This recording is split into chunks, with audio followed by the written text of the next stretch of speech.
Kumar, excuse me, spit that one out, host Group Real Estate Academy in Boston in the Back Bay on Huntington Avenue.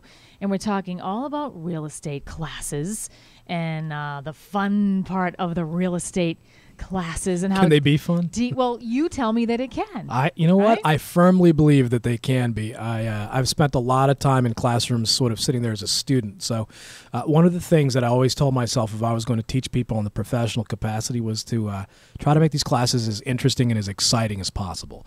So, some of my background comes from, I'm a musician, Berklee College of Music. I've got degrees from Berklee, and I've been playing and performing music for a long time. Really? Yeah. What do you play? What's your thing? Guitar, bass. Really? I did a lot of production work and all those kinds of things. So I try to bring a lot of artistic elements into the classrooms. I mean, can be very, very. Let's be honest. This can be very, very dry stuff. So you have to bring water to the desert sometimes. So one of the things that I try to employ are techniques that'll help guys try to enjoy themselves. Usually people, the sentiment is, I'm dreading this class. I can't believe I have to sit in this classroom for the next 2 days or 3 days, and this is going to really, really stink. I know it. And you're not going to tell me any other way. I know this is going to stink. So I usually tell folks, hey, you know what? If you're that nervous about it, come in, sit down for an hour. If I can't sell you in the fact that this thing's going to be great, and at least enjoy yourself for the time you're there and learn as much as you can possibly learn, then you don't have to pay me, or I'll pay you to go somewhere else if you want to, wherever you want to go, whatever you want to do. But I really firmly think that also making it interesting and engaging. So I've been working a long, long time on trying to make that happen. I also spend a lot of time trying to work with guys with learning disabilities, which is helpful. Guys that have terrible in our business. There's a lot of guys with AADHT, whatever your acronyms are. ADHD, yeah. Hyperactive, all that. Remote control switching, they just can't focus. So I've had the pleasure of kind of working with those guys and figuring out how to make those guys pass examinations, which is very, very difficult for them. So it's fun. There's music. There's there's coffee always. That's a good thing. There's also magic and card tricks, and I'll do. Really? I was going to ask you, what tools do you use? I'll tell you what. If you guys invite me back here, I'll blow your listeners' minds by doing something crazy on the radio. Okay. And we'll do some sort of a mentalist thing and see if we can actually make it really, really cool. I bet you I can hopefully do something cool, but you have to have me back. This doesn't sound like a real estate class. It's not sometimes. See, it really doesn't. But that's what I like about it. And we do good as far as pass rates go in the Commonwealth of Massachusetts. We're rated as one of the top schools as far as pass rates on the first time around in these examinations, and we get the statistics every month. So we're able to track how we do compared to how the other schools do, and we're able to see how effective we are. So I know it's not just a bunch of parlor tricks. We're also working very, very hard to make sure that we're giving them the best real estate education for their money. And you talked about, I guess there's some online classes that you can take out there now. Yeah, so the theme, everything. Nowadays in our technologically advanced society, we can get a degree by learning at home, and we see the commercials all over television. Every real estate school that wants to be in the cutting edge is running towards online education. And my marketing strategy, it's always been this way: is if people are running that way, I want to run the other way. Right. Run the other way, and that could be a good strategy. So it might not always be. No, I kind of like that, because when I think about online learning, I think it can be good to a point. Sure. But honestly, I do need not somebody in my face, but I do need somebody sort of on me. Sure. And I need somebody making that presentation that will be memorable in my head, so that I could learn and just take this stuff in and absorb it better, maybe. I think one of the interesting parts about learning is when you really respect the exchange during that lecture, even if it's online. And a student can actually relax their shoulders and kind of go, I'm going to let the instructor take me and teach me exactly what I need to know. There's a great opportunity to learn. A lot of online courses, unfortunately, aren't structured properly to be able to provide that. There's some that are pretty great. I'm not going to bash anything. I've always learned to never besmirch the name of my competition. But the reality is I've spent a lot of time in development with this stuff. So I know what it's going to take to be able to do it. And my philosophy, hopefully, has always been make the classroom in front of people a lot more engaging. Right. And I think, so we dedicate hours and hours. I put 3,000 plus lecture hours a year into spending time in front of classrooms. And I'll sit there and I'll try to find out what works and what doesn't. I'll approach things from, a lot of PowerPoints, a lot of video, a lot of audio. And then I'll say, you know what, I'm just going to take a piece of paper or a whiteboard, and I'm just going to go very minimalist, and I'm going to see if this is going to work.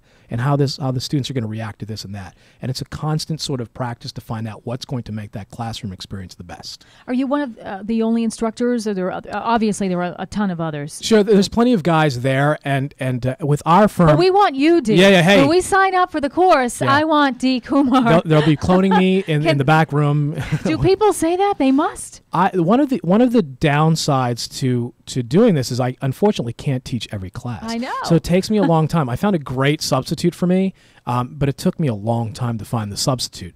But for the most part, I'll be in the classrooms for a lot of it.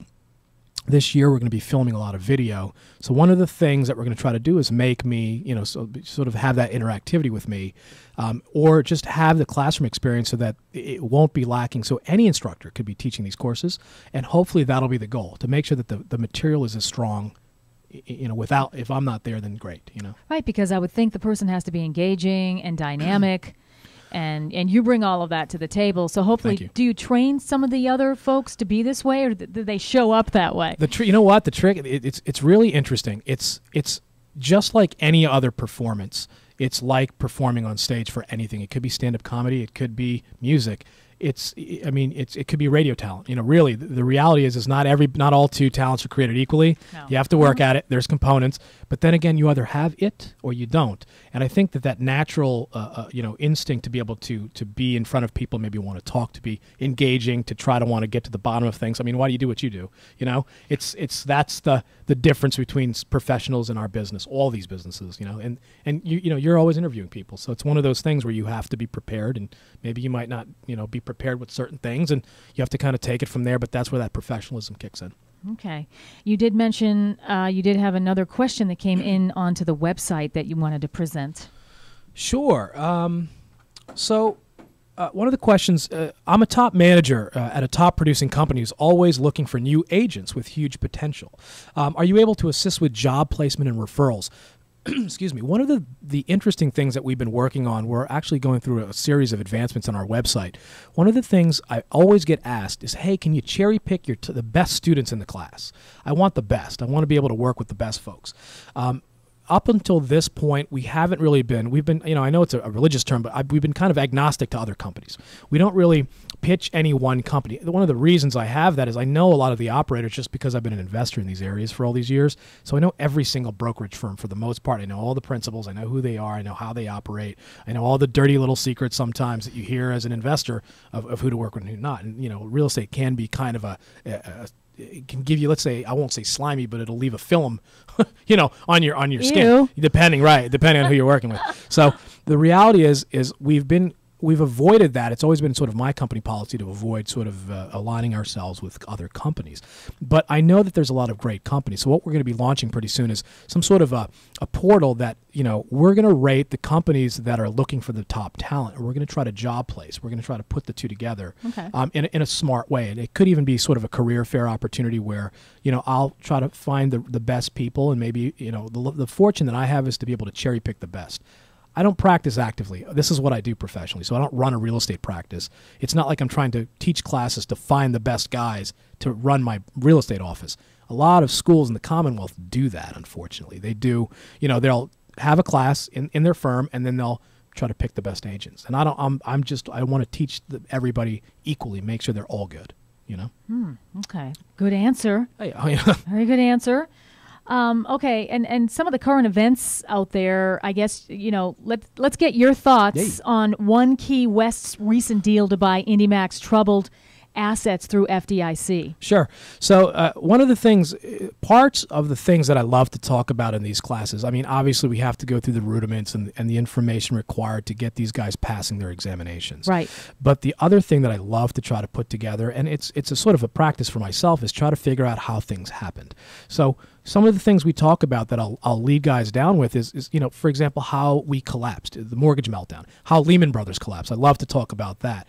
One of the new things that I'm kind of presenting in classes is this acquisition of One Key West, and we'll talk about it a little bit more at length. It's kind of interesting. Okay, yeah, we do have a break coming up, so let's do that after the break. Once again, it is 94 degrees. Hot. His name is D. Kumar from Host Group Real Estate Academy. The phone number 800-918-5240. If you want to contact him at some point.